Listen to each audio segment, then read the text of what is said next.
Hello mga tita, tito. So tonight, no, we're making pizza for a dinner. Request ng aking mother-in-law. So nagbili na kami ng ready-made na pizza.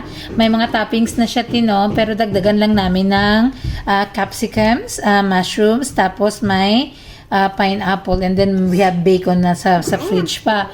So islicein lang natin yan. Lagyan pa natin ng red na capsicums para maganda. Yan. So, okay, we're getting ready na. Finish na natin yan siya. Lagyan na natin ng additional toppings. Kasi mas gusto man ni Lula na marami ganing mga toppings ng ganyan. So, lagyan natin ng green capsicums. Tapos yung red ones. Lagay-lagay lang natin dyan sa taas. At least may additional na siya pampaganda, bala? Para medyo masarap. Tapos, lagyan natin ng mushrooms. Yan. Same thing as the other one, no? Okay. Tapos, lagyan natin ito ng pinya. Kasi nga, the more the namit.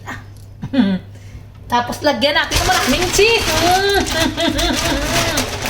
Budburan ng budburan. May cheese na yan siya kanina. Pero dadugagan nga natin.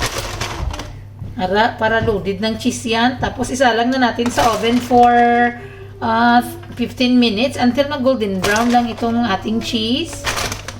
Okay. Unahin na natin itong isa. And then next, same thing. Lagyan natin ng capsicums naman na green.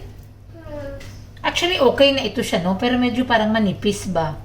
Tapos medyo makatipid-tipid ka nito, te. Kaya kung magbili ka talaga ng fresh one, eh medyo mahal. Eh, maganda naman ito. Kaya ikaw man mismo magluto talaga.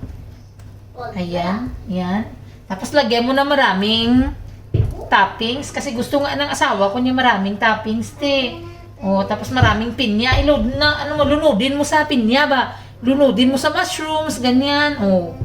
Yan, lunod na, lumos na.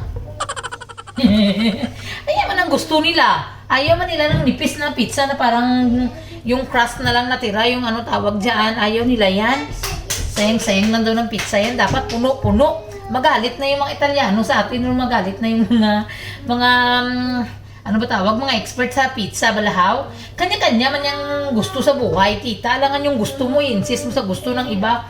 O, kung itong pizza namin, ayaw nyo nito, di bala kayo dyan sa buhay nyo.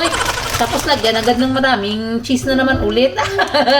Kaya tingnan nyo, mataba kami kay, minsan, treat natin yung buhay natin na masarap na pagkain. Oh, lapit na naghingo na. Ay, wala na kami sa cheese ba, oh.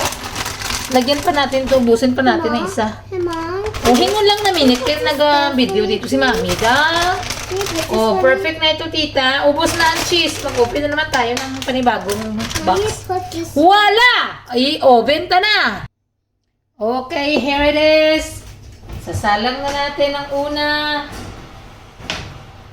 Perfect.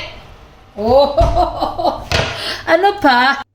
Tapos, itong second one. Pero sabay-sabay na sila maluto, te. Tapos, ihatid na natin doon kay Lola. Okay, maganda na. Perfect na. Tingnan nyo, tita. Ano pa? Pizza alla mama. Hi, Tita and Tito. It's done. It's done. So, Yeah. Mommy gonna grab it. Yeah, because it's so hot. And Look at this. look at pizza.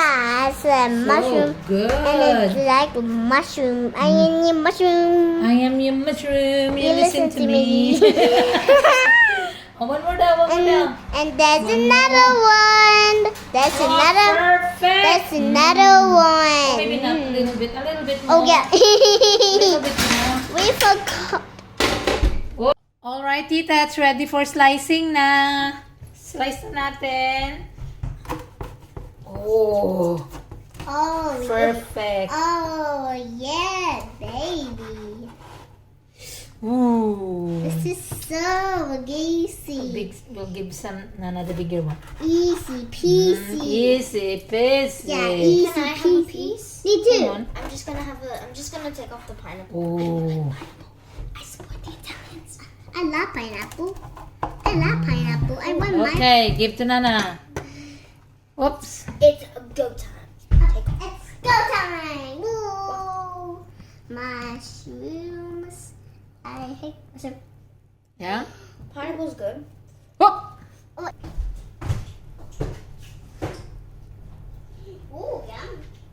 Okay, here comes the other one.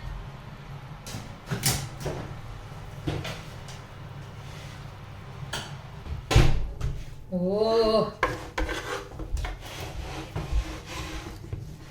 Take off the pineapple. Sarap niya. Mm. Mm. Ayun, napunta na tayo kay Lola. Okay, bye!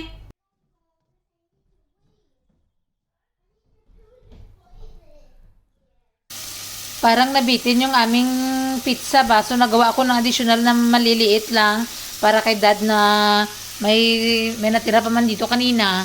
So, yan kay ate ang small one. Ito pa yung mamaya na additional. And for me, gusto ko yung sabaw. Iya kay napagod ako ka sisigaw dun kanina sa school ni ate.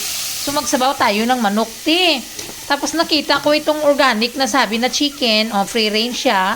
Baka masarap ang sabaw nito. Di sabawan natin. Wala man tayo ditong malunggay. Wala man tayong sayote or papaya. So, lagyan lang natin ito, oh. Tapos may sabaw-sabaw ng kwinta. Akin na matisang manok. Okay na yan. Oh, tapos ihulog na yung manok. Alright. Tingnan na natin siya. Ooh. Maganda man siya tingnan, tita. Oh, tingnan nyo lang. Hindi man siya native whatever, pero close na din. Kasi nga pre-range, di ba? Kinuntian ko na lang yung sabaw-sabaw niya para medyo malasa din. Oh. Namit din kasi may tanglad eh. Tinangladan natin. Lagyan natin ngayon ng pechay. O ayan, ready na mga onata. Nagkakain na yung mga bata. Pizza, tsaka si Astrid, rice and Milo na naman. Tapos yung kay Daddy, mamaya, yan, ang kanyang dinner. Lutuin lang natin yan pagdating na ni Dad. Okay, bye-bye!